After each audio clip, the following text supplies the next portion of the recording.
Well, thanks for staying with us on the program this morning as we look to kickstart our conversations and review headline stories in the news this morning. We'll be joined virtually by our guest reviewer on the program this morning, who is the business editor of the New National Star newspaper. As we say good morning to Mr. Sam Otuoye. Hello, Mr. Sam. Good morning and welcome to the program. Good morning and good morning, Nigerians. My pleasure to be here. Well, Mr. Sam, let's begin with our very first talking point on the program this morning. Yesterday, a special Federal Executive Council meeting was convened by President Bola Ahmed Tinubu, where a lot of glowing tributes were said in honor of Nigeria's late Commander-in-Chief and former President Muhammadu Buhari. He was also immortalized with the renaming of the University of Maiduguri after him. What could you deduce from the Federal Executive Council meeting yesterday? Yeah, thank you very much. Thank you very much. I think the meeting to honor him as a former head of state and president of Nigeria by the FEC is in order. I think there's nothing wrong with that. The encomiums they poured upon him is also that are also in order because you don't speak evil about the dead. That's one thing that we'll say in my place.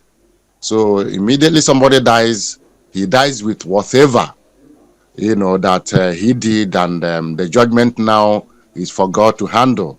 So for the living, you only say the good things about him and leave the judgment for God. So I don't have any problem with that. Then renaming of the University of Maiduguri after him, that's where I have a little issue because, when you talk about renaming a monument after somebody, you must have actually assessed what that person did while he was alive, concerning that institution. So if we look at what the former President Buhari did in terms of education, the strike actions and all of those, I don't think he did so well to be to have been renamed the UNIMAID to be renamed after him. As a matter of fact, even his educational qualification on his own had issues. We were all here when they were printing and reprinting, The making controversy around his mistakes WAEC and all of results. those. Hello, can you hear me? Yeah, Mr. Sam, are you talking about the controversy around his WAEC results? Around his certificates, yes. So if you look at that alone, is an issue to rename a university after him, because in terms of education, I don't think he did well, even as a person, and as a leader. So just as some people have argued that one of the barracks could have been renamed after him, given that he did so well there, that was where actually he sojourned life, So give and take, the president has done so because he has the prerogative to do so. But I think going forward, we should be learning our lessons in Nigeria. You don't just name a monument after somebody because you have the right to do so. No, you must consider a lot of facts. As a matter of fact, they may even subject it to National Assembly debate, so that when they come out with it, it could have been something that has been well assessed, debated and dissected, before you come out with such a decision. I think going forward, they should look inward and get it better. That's my take on it. Now, Mr. Sam, this is a very strong argument you have raised, and as against naming an institution of education after the former president, a barracks should have been named after him rather. Talking about his time as military head of state and his stance in a fight against anti-corruption, could we have also seen probably one of the anti-graft agencies have one of their offices, particularly in his region, named after him as well? Yeah, that's another way to look at it, because of he's a man that shed tears over corruption in this country. Corruption pained him to his bone marrows, and as a matter of fact, it was on that corruption basis that he was elected. Nigerians embraced him politically because of his corruption stance, or his stance against corruption, right? So that would have been another thing that possibly the president and his team would have looked at. That's why I say that they didn't assess that moment very critically, and that's why I also said that I think we are learning our lessons. Next time, they must even subject it to National Assembly debates and all of those before they will come out with such decision. So naming him after one of these anti-graft institutions would have also been in order. I think I agree with you. Now, we also did see his family present at that federal executive session. His son, Yusuf Buhari, thanked the nation for their quest in immortalizing him and the full rights that come with a state burial. For the family, as much as people would continue to look at him from the prism of being a former leader, what do you make of the family's position in this matter? 'Cause it's a personal moment of grief. As a matter of fact, what happened, what they did is in order. What else could they have done? Somebody is blessing you and blessing your family. Would you say no to it? No. It's a thing of joy for them, right? So even when I saw the guy thanking the president, Daddy, thank you, I don't think there's any other thing he should have done, but rather to thank him for honoring his late dad and according them such support and recognition. I think that's in order. They didn't have any choice but to accept the blessings, as it were. Now, Mr. Sam, let's move away from this issue and go on to our next issue in the news. It's an issue that has to do with turnaround maintenance. And now the African Democratic Congress, ADC, it seems to be the loudest voice in the room that is kicking against the plan to privatize Nigeria's refineries, starting with the Port Harcourt refinery. They are demanding a full audit of what they say range between 18 to 21 billion dollars spent so far on rehabilitation of our national refineries. What do you make of this demand by the ADC? Is it politically leaning, or should it be the right thing to do in the current context? Yeah, everything here is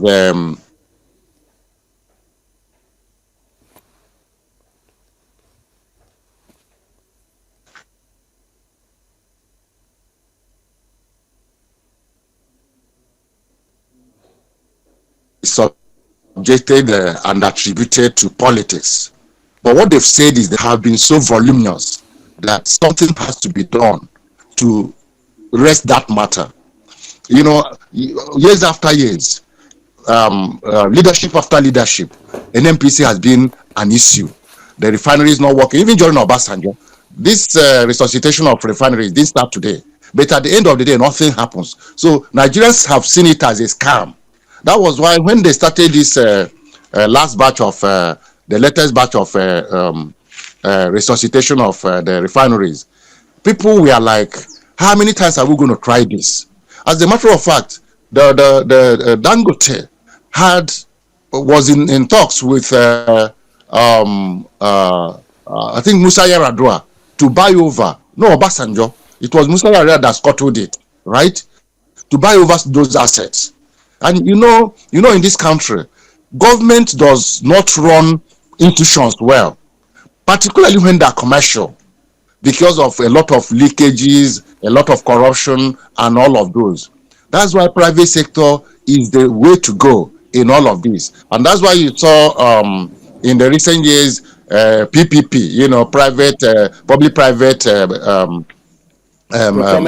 participation or something. So that is the way to go, because you must do something that that is real and workable. In Nigeria, we've seen, even at the state levels, nothing works as long as government is leading it. No commercial business works as long as it's in the hands of government. And that we've realized, and that we should follow through, so that we don't repeat the same mistakes all the time. What they've done in the resuscitation and all of those things they did to those refineries was like repeating the mistakes of the time, right? So at an issue, they shouldn't have done that. The best thing is to sell off those assets to private sector, let them handle. I mean, we are in Nigeria now. You saw what happened during the time of government estates to civil servants. They brought that thing to order. They rested that case by selling those houses to the civil servants. So there's no more cases of you don't have cases of this man is not paying, this one is owing. What we are seeing with electricity, where government institutions don't pay. So that is the impunity with which we handle government issues in Nigeria. So everything should go private sector. That is what it should be. So ADC is not saying anything different from what Nigerians are saying and what Nigerians have been saying, because all the while government has not handled any business well. That is what's happening to NMPC. They said it has been is now a private company and all of those. Those things are not true. They are not true. Government has almost 99% control over NMPC. So the ECF is a private public liability company and all of those. It's not true. Look at putting it on the stock exchange. They've put it to 2028 or so, but this thing has been there since it had been converted to a private liability company. Nobody has done that because they don't want to do it. They know the implication of bringing people to buy shares into it. They know the implications, and that's why they're delaying it. So NMPC has been an issue. Those refineries have been there, being a conduit pipe, and they will not stop as long as government is doing same.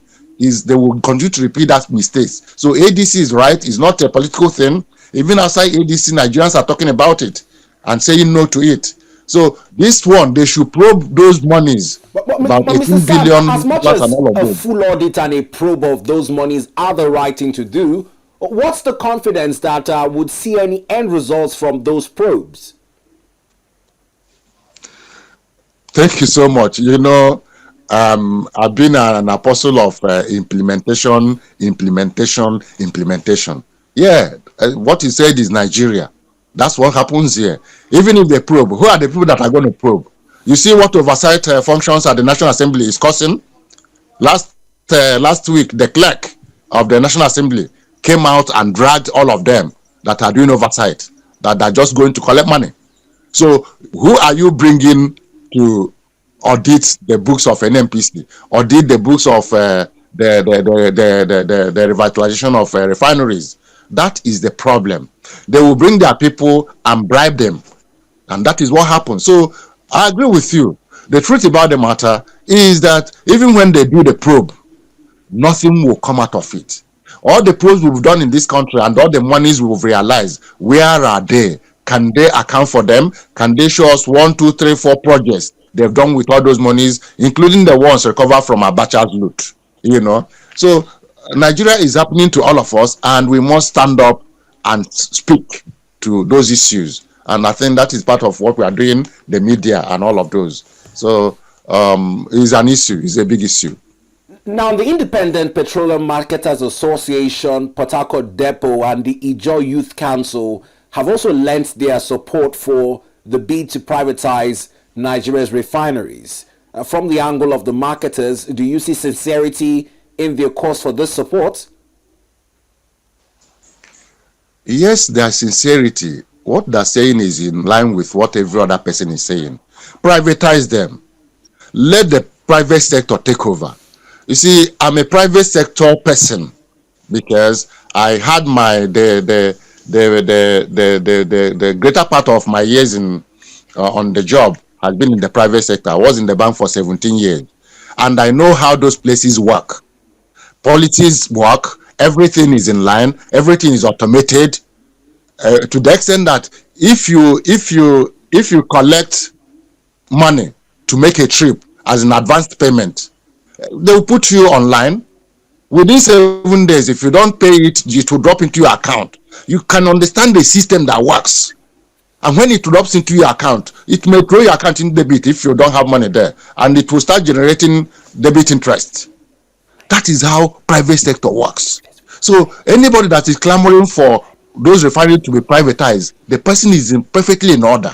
Government cannot run them, and government should carefully, tactfully, and deliberately remove themselves from running private institutions, commercial institutions. It will not work because they've not done it. They've done it over the years and they are not working. The truth about the matter is that commercial businesses should be left for private sector so that they can run it the way they run their own, and you can see their own is working. That's why Aliko Dangote is still moving today, because he's a private sector person. He runs his business according to the policies put down for the business.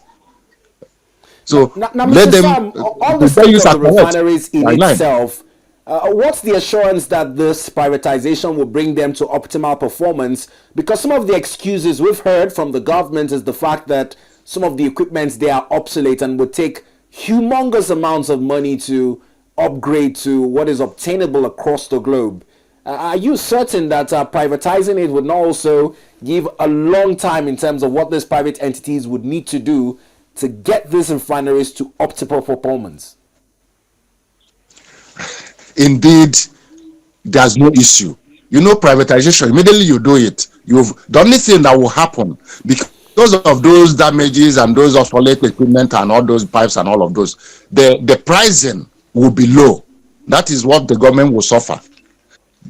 Those that are coming to buy them, those refineries, will price them very low because they're going to do a lot of work to make them work. But whether they work entirely, indeed, they will work.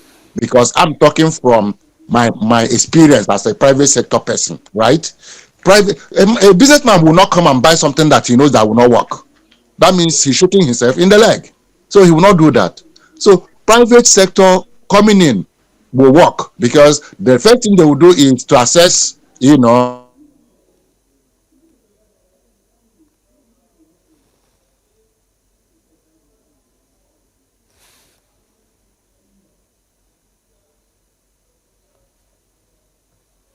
Well, it may seem as though Mr. Sam's network has cut him off for a while there, but I'm hoping that he will return shortly to the conversation as he was looking to deliberate even further on the topic of discourse in line with the demand by the African Democratic Congress ADC for a full audit of the turnaround maintenance monies spent on Nigeria's refineries. Now, this is in the wake of the plans by the federal government to sell off the assets the refineries. are now come to pricing. But unfortunately, money will be spending. That is what happens in the private sector. So it's in order. Now, I hear the point you're making about the refineries being sold at a lesser price. Would this in turn imply that the NNPCL will be running at a loss in privatizing the refineries? Yes and no. One is because you don't give what you don't have. They're selling obsolete things, so they don't expect to make huge profit out of it. And mind you, the money they've sunk into that place is so humongous that they can't even think of recovering it by selling them out. No way. It doesn't work like that. This is business, right? And every businessman comes for bottom line, and the bottom line is the profit. So no businessman comes for any business that he will make losses. No way. So give and take. Thank God is government assets, and we know how we'll run our government here. They don't even care. Even if we sold for 1 naira, all they do is to get their people to buy them, and they will start, making use of those places and making their gains and profits. So it's not a problem to them to do. It's not at all. That is their way. So an NPC, whether making profit or not out of it, I even wonder why that we should be thinking of making profit on obsolete things that they themselves couldn't make work. And you see somebody that's coming to say, "Oh, let me buy it off you and run it." You should be happy to have such people. Otherwise, they will remain there forever, and nothing comes out of it. So, which one is better? They should rather sell it and collect whatever that they can collect from it and move on. The important thing is Mr. Sam, Nigerians need. Alhaji Aliko Dangote also, speaking quite recently, urged more Nigerians, especially those in the wealthy class, to invest in Nigeria. He also faulted capital flight, saying that Nigeria is a right investment place, particularly with his intention to also go into seaport investments in Ogun State. What do you make about this call from Aliko Dangote to wealthy Nigerians to take a cue and invest in Nigeria? Yeah, thank you so much. You know, Aliko Dangote has taken his dose of profit and loss in his business in Nigeria. I remember when he was having a running issue with an NPC and government over his refinery, right? He did tell us that one of his friends told him when he was going into that transaction, into that investment, never to try it because he would be frustrated. That was why he had very heady days during that period that they wanted to frustrate him. But thank God today he has taken over, as it were. That's why people and NPC them are crying now, because he has pulled his way through, and that is why he can talk about investing in another big deal, because that seaport is another big deal that he's going to invest in. So what has happened to him is that he has learned to climb the ropes of the pitfalls and the upscale and everything of Nigeria. So he has understood the system. That's why he can ask anybody to come in, because he too is doing well in what he's doing. And the question is, how is he doing it? Because he has understood the politics. Business in Nigeria, dealing with Nigeria in business, you must be political about it, right? You know what transpired between him and Bua?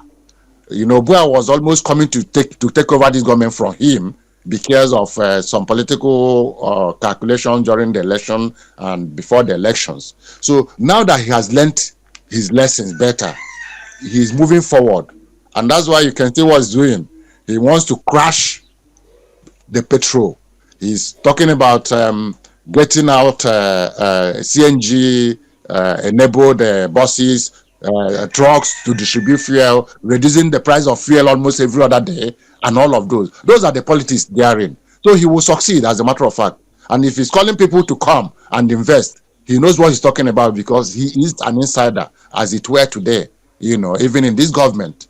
So I don't think he's just making an aloof commentary. No, he knows what he's talking about. So his seaport will work because he has learned his lessons and he knows how to climb the ropes, because this is Nigeria. Now, Mr. Sam, let's move on to our next issue to chew. It's the issue of job racketeering and unfair public service recruitments. The ICPC and Federal Character Commission have both issued statements in their desires to crack down on job racketeering and ensuring that the principle of federal character is deployed in recruitments into public service in Nigeria. Do you think that the anti-graft agencies and the commission in question can be able to checkmate the level of job racketeering going on, where highest bidders get the most juicy positions in public service? Yeah, thank you so much. I think that is the cover story in New National Star today. You see, we still talk about the same thing, about implementation, about getting through things without obstructions and psychophancy and all of those. That is what it should be. There should be an order in terms of recruitment, because it is this federal character thing came many years ago, several decades ago. That was when they came up with this federal character thing. And it's a very good policy, so that no ethnic nationality, no region will feel cheated. But the truth about the matter is that that thing has not been working well because of some of our let me call them, some of our brothers in the north. That has been the issue, where you have you say federal character, and there's so much lopsidedness in the service, federal service, in institutions, federal government institutions. You talk about admission. You're now looking at, okay, let's employ 10 from the north, 10 from the south, 10 from the the southwest, the southeast, and all of those. The point is, when you go by that, sometimes because of the lopsidedness also in endowment, you see some people who cannot even have up to that number that they're looking for. And by so doing, you bring mediocres. There will be so much mediocrity in the system. That is part of the problem we are having with this federal character thing, right? But in terms of job racketeering, that has been on and on and on. They're selling, some weeks ago, I think we were talking about selling of jobs by even lawmakers, by their officers in their officers, by even scamming. Some people are using it now to scam Nigerians who are seeking for jobs. So they can do it if they want to do it. CPC, what do you call them now? Federal Character Commission. What's the name of the other commission now? They can do it if they want to do it. But the point is that even when they want to do it, some people that have interest in this government, some people that are highly placed in Nigeria, will frustrate their effort. So until we become a country that base everything we do on truth and sincerity, all these things will be having their challenges. All these policies that are good will be having their challenges. They will continue to sell jobs. They will continue to alter the character commission, the character allocations. They will continue to alter them. So the point there is that racketeering is real and is not going to stop, because those agencies may not be able. I won't say will not, because if they want to do it, they will definitely do it. But they may not, because of the sycophancy in the system. I think that is where the problem lies. But if they want to do it, they can do it. Everybody knows that any institution in this country, including the police, they know what to do. Including the army, they know what to do. But why are they not doing it? It's because of the system. The corruption in the system is too immense that is overwhelming those institutions that want to do the right thing. That's what is happening. Now, Mr. Sam, there's been one step, however, taken by the Federal Character Commission. It's a directive issued to MDAs. The directive is that MDAs are now required to submit their nominal rolls so that the FCC can check that the character index is indeed balanced. Do you think that the level of compliance with these directives would aid in checkmating the level of job racketeering currently ongoing? Yeah, thank you so much. You see, they're coming out with good policies. We've always said so, because that's the way to check. But bet you me, when you see those nominal roles that are going to submit, they will alter them to make them look good, because nobody wants to take any blame of what is happening in this system. Nobody wants to do that. So they will carefully arrange the role to reflect what they want. But the point now is, as a matter of fact, the point now is for the media, because that is where we come in. That is where we come in. Investigative journalism. When they submit all this or their lists, who will investigate whether those names and those ethnic nationalities that they say they represent, whether they are true? That is where investigative journalism comes in. And that is where, the media have done a lot in this country in changing the paradigm, in altering the routine. The media has done have done so well. So when they do some of these things, it is our own right and privilege to pry into them, to make sure that those names they put there are not fake. Because definitely no ministry, I say it again, will present any role. Now, Mr. Sam, another That will angle to this indict it. argument as well And the is the point now angle is, of how do we that situation? Is a function of the now, Mr. Sam. Another angle to the argument is job securing based on merit. I know there's a clamor to ensure that federal character principle sees equity in sharing of available opportunities in public service. But what then happens to merit in that case? Do you think that there can be a balance between job recruitments on merit and the need for character index balancing? Yeah, thank you so much.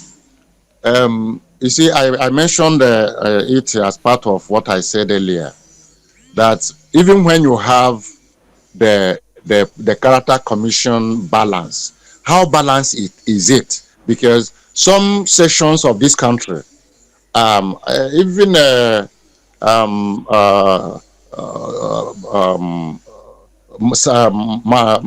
what's his name again? The traditional ruler of Kano, Sanusi. Yes, Sanusi said something like that some years ago, that the North is pulling down the rest of the country because they've refused to send their children to school and develop them. So that is where there's an issue. If you go to federal colleges are having that issue right from time. When somebody that will score 12 in the North will be admitted based on this character commission you're talking about, and somebody that will score 25 in the South will not be admitted because they want to balance it. So you now see the issue of merit, whether he's working or not. This person, did the person merit it? No. But because of this character commission thing, they now said, okay, we can't go without these people. We must carry them along. So that is what Malan Sanusi was talking about. That their people, thank God he's from there, that their people is like a cog in the wheel of other nationalities. And that was why he advised them that they should start changing that paradigm. They should start moving onto training and development of their people, right? So until that is done, the federal character balance, as a matter of fact, will not work. Because there are so many people. Recently, I heard that there's one parastatal, one agency, incidentally a security agency, that so many of them have been weeded away. Because the man that came in from the South noticed that many of them were employed without certificates and without the requisite qualifications, right? So that is where the problem is. Whether it will balance, I wonder. Whether it will be done by merit, I wonder. Because a station of this country is lacking that merit. That does not mean that they don't have people there that are doing well. But when it comes in terms of balance, they must bring people to balance the equation, whether qualified or not. And what happens is that we take them in because of that policy. Because the policy says, take from here, take from. All right. That being said, Mr. Sam, let's see if we can squeeze in more topics before we wrap up our conversations on issues in the news. Here, take from there. So the issue of merit now is brought down. Nothing anybody can do because we want to carry people along. Now, Mr. Sam, let's talk about the proposed amendment by the Senate to the Electricity Act of 2023. It seems as though this proposed amendment to the Electricity Act is being met by pushback from states. There were reports that 36 commissioners across states in Nigeria are opposing the Senate's proposed amendment of the Electricity Act of 2023. Do you see reasons why this proposed amendment of the Electricity Act, particularly when it comes to the removal of electricity subsidies, as it also empowers states to generate and distribute their own electricity, should be met by such pushback? Yes, thank you so much. You see, the electricity matter, even when the law was signed and states were happy that, oh, they were going to start generating and all of those, nothing has happened to today. I think about 6 states have even come up with their own proposal and their own setup. And if you look at those setups, they are complicated. In the southeast, for instance, Enugu State came up with his own disco. But you see the same disco that's setting up.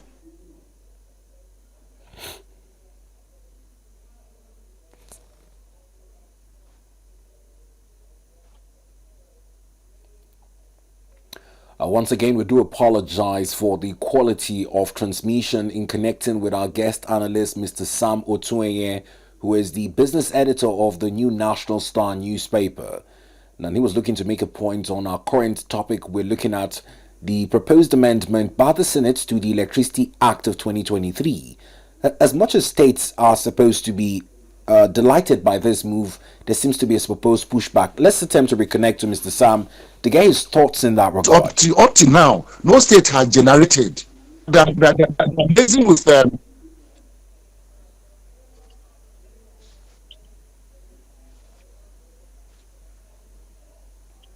Hello, Mr. Sam.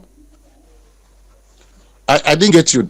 Yeah, please carry on. We lost Hello? you a bit going to some I didn't network get you there, glitch there. please. You can pick up from when Yes, you I didn't left get you off. there. Carry on, please, sir. Okay, that's okay. Okay, thank you so much. So I was talking about how many states have been able to generate and distribute electricity. Only 6 states have even tried. But I'm saying that even in their trial, right? I use Enugu State, for instance. They've set up theirs. And if you look at the setup, everything is still revolving around the disco, the EEDC. Meanwhile, this thing could have been a different thing because EEDC is for the Southeast. It's Southeast Electric Distribution Company. So it's not a Enugu State electricity distribution. But when Enugu came up with theirs, it's still the EEDC that they are relying upon. Because that setup was supposed to be getting investors to come and invest in generation and distribution that is outside of the one that is existing in the region. I think that is where they are getting it wrong, and that is where there is complication, and that is why the states they've seen that it's not profitable, and that's why they're pushing back, right? Because the thing is like an albatross hanging on their necks, and they don't know what to do with it. You've given me a portion of land, and I can't cultivate on it because of a lot of thorns, on it. So I think that is what the scenario looks like. See, if you start generating, if every state starts generating and distributing, who are they going to distribute to? The people in the state and in the localities, the local communities. And they've also looked at it as the local communities cannot generate the kind of money that will sustain the investment. And that's why they're kicking back. They've seen it as not going to favor them and not favoring them. And that's why many states have not come up with any agenda to set up their own. I think that is where the problem lies. Very strong points you've raised here, Mr. Sam. In closing, let's accommodate another debate on how we can solve some of Nigeria's problems. The Patriots have convened delegates in Abuja. Conversations have been ongoing on the need for a new constitution. It's based on Chief Anyoku's view that Nigeria would need a people's constitution to reflect that. Former President Olusegun Obasanjo has said that the problem is not a new constitution but the operators. Some of the issues raised during these deliberations are the need for a rejigging of our security architecture, devolution of power, having constituent assemblies across the country. What are your recommendations in regards to deliberations on our constitution reform, or review rather? Yeah, thank you so much. It's overdue to review our constitution. over the years now, Nigerians have been shouting, hey, this constitution was made by the military regime and it cannot be in favor of democracy. And we've seen the lacunas, here and there in the constitution. Quite well, we need to review the constitution. Also, what President Obasanjo said is also in order. That is the operators that is the problem. I agree with him. But we should first of all do the first thing first. The first thing first is to review the constitution. While we now wait for the operators. Yes, if you look at the policies that are not constitutional, good policies that we've come up with in this country, operating them, implementing them has been a big challenge. And that is where President Obasanjo is coming from, right? That even if we review constitution now and put in all those things that we thought were wrong, are we going to operate it well? That is his question. And his question is in order because of what is happening in Nigeria. But for me, let the first thing be done first. Let the constitution be reviewed, because a lot of things are not jiving with the constitution. As a matter of fact, you've talked about the security architecture, you've talked about state policing and all of those. Say we need those things. We need to put those things in proper places. Even devolution of powers. Those things are very important. They are very germane to the progress of this country. And we need to put them in the constitution. Why the constitution review is very important is because that is what is done, is used in every judgment in court. They don't use policies to judge a matter. What they quote is the constitution. So if you don't have those quotes properly instilled in the constitution, how are you going to quote them in court when you're making a case? So that's why I said the review is very important. Let's take it first and wait for the operation so that we can continue. Because what Nigerians have succeeded in doing is speaking to the issues to get them, the wrong issues to get them right. Speaking to power to get them do the right thing. So if we have those issues that are not in the constitution properly placed, and we'll get them into the constitution, we'll also start speaking to them constitutionally. If somebody can go to court and make reference to that section in the constitution, even if the judge in somehow somewhat unusual way rules against it, but it will stand as an evidence, and all of those. So I agree with the annual group. We need to review the constitution. I agree with Obasanjo, president, that implementation operation is an issue. But my stand is, let us do the first thing first. Let's get the constitution reviewed, right? And now wait for the operation. Because when we put those things that are wrong, that are not appropriate, as it were, in the constitution, we can be making reference to them, even in court of law. I think it's in order to review the constitution. Now, lastly, in closing, before we say our goodbyes, I'd like to get your thoughts on the position of a former governor of Benue State, His Excellency Samuel Ortom, who has raised dust ahead of 2027 on his endorsement for a southern presidential candidate. A lot of debates are based on the coalition's position in who would be its flag bearer. What do you make of the deciding factor in 2027 hinged on the need for a southern presidential candidate? Thank you so much. In fact, the matter is clear. The matter is clear in the sense that the power should move to the south, even as it is in the southern Nigeria, because President Bola Tinubu is from the west, which is southern Nigeria and northern Nigeria, as it were. If we now go down to say, okay, southeast and southwest, yes, we need power to shift to the southeast. And thankfully, Southeast has a very peculiar candidate to the point that when he came out in 2023, everybody saw what happened. A movement came on board and was overwhelming and did the things they needed to do. Forget about what happened at the end of the day. But that candidate is still there. Once again, the mistake the coalition will do is to edge him out with their money. The man is not a money back person, and he's not into lavishing money on people and for things that are not necessary. So if they made that mistake again and edge him out, coalition is collapsed. The coalition will collapse the day that coalition fails to bring out P2B as their candidate. That will be the end of that coalition, because that is what every Nigerian is looking for.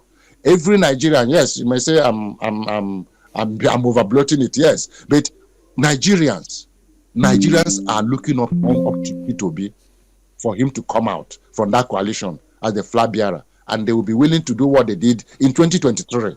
They will be willing to do it again. But he is asking for a single term of 4 years. Do you think that a single term of 4 years is enough time, should he emerge, to bring about the changes that would better the plight of Nigerians? Yes, he will actually put it in. He will actually kickstart the change. The trouble in Nigeria is so humongous that even 8 years can't do all that. But if you bring in a man that within 4 years he has put some wrongs right, anybody that is coming after him, Nigerians will want to swallow him if he does anything outside that. If Nigerians will want him to continue on that platform and template. So coming in is to show that, look, things can change. I always say, let's do the first thing first. If he comes in for 4 years and he changes things the much he could with the period,